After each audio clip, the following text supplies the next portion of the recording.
오늘은 마지막으로 돈으로 살 수 없는 것을 주제로 얘기해 보겠습니다.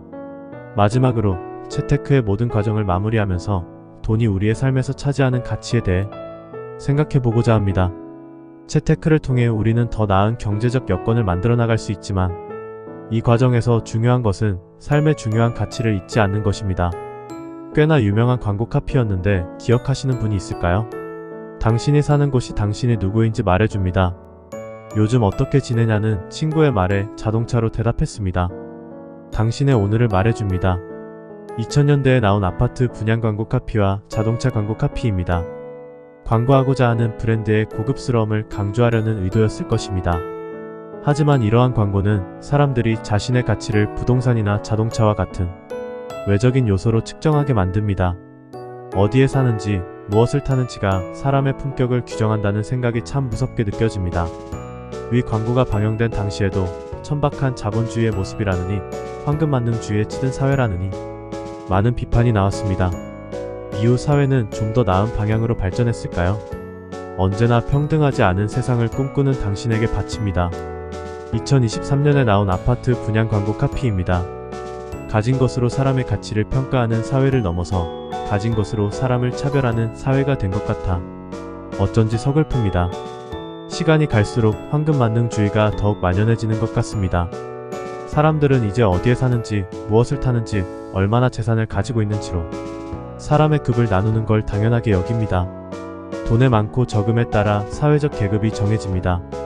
민주주의 사회에 살지만 사실은 계급 사회를 원하는 것 같은 모습에 무섭기까지 합니다. 직접 대면하는 오프라인에서는 그래도 체면을 차린다고 사람을 돈으로 평가하는 모습이 대놓고 보이지는 않습니다. 하지만 온라인 커뮤니티에서는 돈으로 사람을 평가하는 모습이 적나라하게 드러납니다. 그러다 보니 많은 사람들이 자기 연령대의 평균 소득과 평균 자산이 어느 정도인지, 나의 경제적 위치는 어디쯤인지에 집착하게 됩니다. 마치 인간의 본질이 돈에 달려있는 것처럼요. 오로지 경제적 합리성에만 기초를 두어 개인주의적으로 행동하는 인간상을 호모 이코노미쿠스라고 합니다. 어느새 한국에서 호모 에코노미쿠스가 이상적인 인간상으로 자리 잡은 것 같습니다. 이제는 꿈을 찾을 때도 손해인지 이득인지를 따져봅니다. 사람과 관계를 맺을 때도 손해인지 이득인지를 따져봅니다. 사랑을 할 때도 손해인지 이득인지를 따져봅니다. 아이를 낳을 때도 손해인지 이득인지를 따져봅니다. 모든 것을 경제적 관점에서 돈과 연관지어 판단합니다. 이러다 보면 언젠가는 아픈 가족을 버리지 않고 간병하는 걸 손해라 여기며 이를 비합리적인 판단이라고 말하는 날도 올 것만 같아 무섭습니다. 돈은 보다 편안한 생활을 영위하기 위한 수단일 뿐입니다.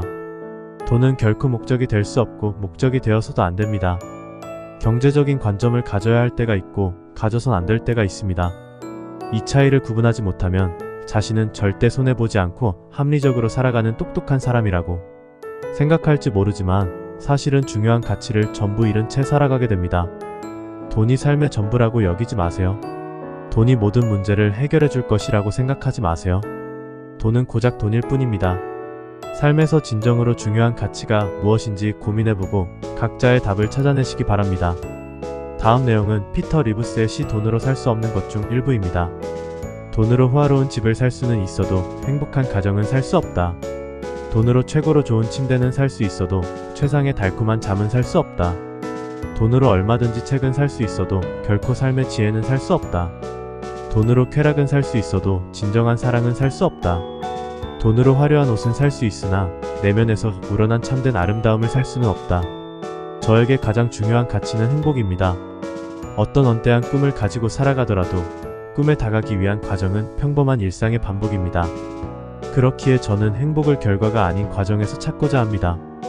행복은 꿈을 이루면 따라오는 부상이 아닙니다. 행복은 꿈을 향해 나아가는 평범한 일상 속에서 발견하고 찾아내는 것입니다. 행복은 평범한 일상 속에 담겨 있습니다.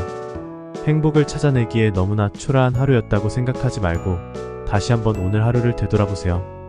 맛있는 커피를 마셨고 기분 좋은 문장을 읽었고 좋아하는 음악을 들은 잘 지낸 오늘이다.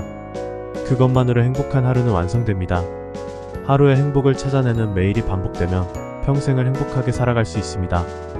행복을 찾아내는 일상의 고작 돈 때문에 위태로운 일이 발생하지 않도록 지금껏 얘기한 채테크 노하우가 작은 도움이 되기를 바랍니다. 감사합니다.